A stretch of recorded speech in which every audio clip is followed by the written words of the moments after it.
నీ పిల్లలు మేము నాన్న అంటారు కదా. మీ భార్య ఏమండి ఆమెపోతే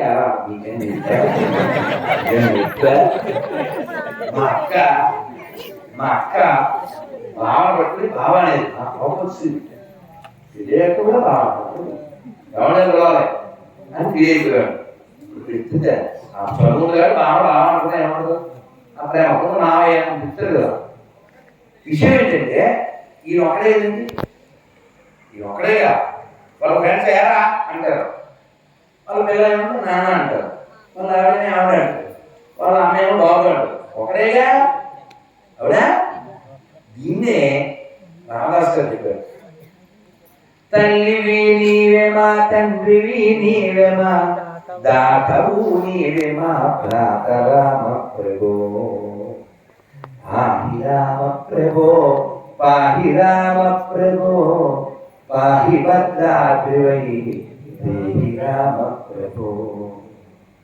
మనం ఆయన తండ్రిలా లేదు, తల్లిలా, ఓ స్నేహితుల్లా, ఓ బంధువులా, ఓ సకుడిలా ఎలాగైనా భావించవచ్చు, పిలవచ్చు, తలవచ్చు, కొలవచ్చు. అవునా? ఆయన రామ పిలవచ్చా? పిలవచ్చా? రామ అని కృష్ణ అనొచ్చా? శివ అనొచ్చా? గోవింద, నారాయణ, మాధవ, నమశివాయ, నమో నారాయణ నమస్కారం. అదే గొల్లుకో ఇన్ని పేరు పెట్టకూడదు. వాడికి మేము గుడికోసి పేరు పెట్టాం, ఆ పేరుతోనే పిలవాలి అంటారు. అంటే ఏంటి దాన్ని ఏమంటారు? మూఢత్వం కదా. ఒక మామూలు మనిషికి 4-5 పేర్లు ఉన్నప్పుడు భగవంతుడు 1000 పేర్లు ఉండవు కదా. విష్ణు సహస్రనామం, లలిత శివ ఏం ఉండవు కదా. అవునా? కాబట్టి భగవంతుడిని చాలా పేర్లతో పిలవచ్చు, చాలా పేర్లతో కొలవచ్చు, చాలా రూపాల్లో కావచ్చు. భగవంతుడు దయామయుడు, దయామయుడు. అంతేగాని వాడిలాగా నమ్మి లక్ష్యం తెలుసు మీకు. నేను చదివి మీకు తర్వాత నా వాట్సాప్లో వెళ్ళి మీకు కాడిస్తా. ఏ గొర్రెైనా వస్తే మేము మతం మారిపోతాం, ఇదిగో 26 క్వశ్చన్లు, ఇదిగో సగవానికి ఆన్సర్ ఇస్తే మతం మారిపోతాం. ఇంకో పీడిఎఫ్ ఉంది, అందులో ఉన్నదాన్ని వాళ్ళ ఆడోళ్ళు రోడ్డు మీద చదివిస్తే మతం మారిపోతాం. మగోళ్ళు కూడా చదవలేదు, అంత దుత్యాపుత్రం బయలుదేరు. మనం రామాయణం ఇక్కడ కూర్చొని చదవగలం, భగవద్గీత ఇక్కడ కూర్చొని చదవగలం. పబ్లిక్ లో నైట్ లో వాడు మొత్తం చదవలేడు. ఎందుకు చదవలేడు? అది బూతు, అందులో లోతు. దేని నో బూతు.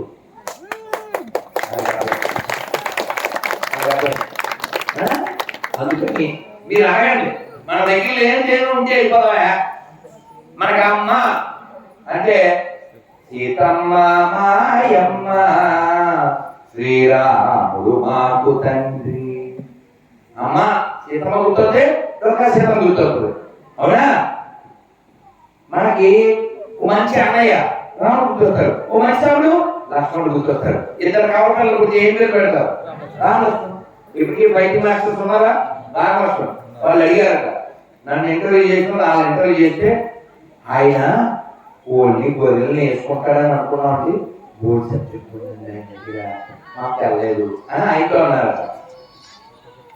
ఆయన కూడా గొర్రెలు యాక్చువల్గా వాళ్ళకి తెలియదు కదా, కానీ వీళ్ళకు దుర్మార్గులు కాదు. కాబట్టి ఎవరైనా మన దగ్గర ఏం చేదన్నా ఉందంటే మనం వెళ్ళిపోదాం, వాళ్ళ దగ్గర ఏముంది చెప్పండి. ఓ మంచి అమ్మ ఉందా? ఎవరైనా మేరీ లాంటి అమ్మకాలను కోరుకుంటారా? పెళ్లికి ముందు పోగల అయితే మనకు అక్కర్లేదు, పోయిందా?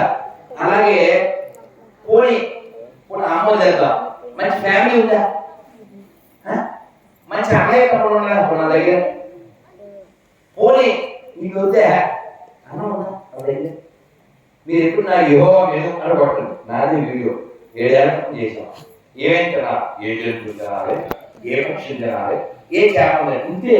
అందులో కూరగాయలు ఉండవు, పండ్లు ఉండవు, ఓ వరి ఉండదు, ఓ ధాన్యం ఉండదు, అంతా ఎడాలి కదా.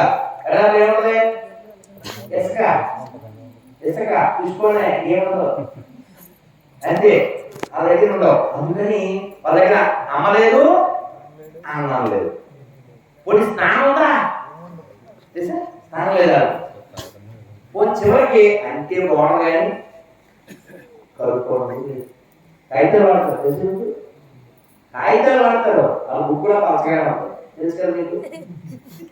మరి అంతే మీరు హట్ట అవుతారు కానీ అసలు స్నానం కాన్సెప్ట్ లేని వాళ్ళు కలుపుకోవడం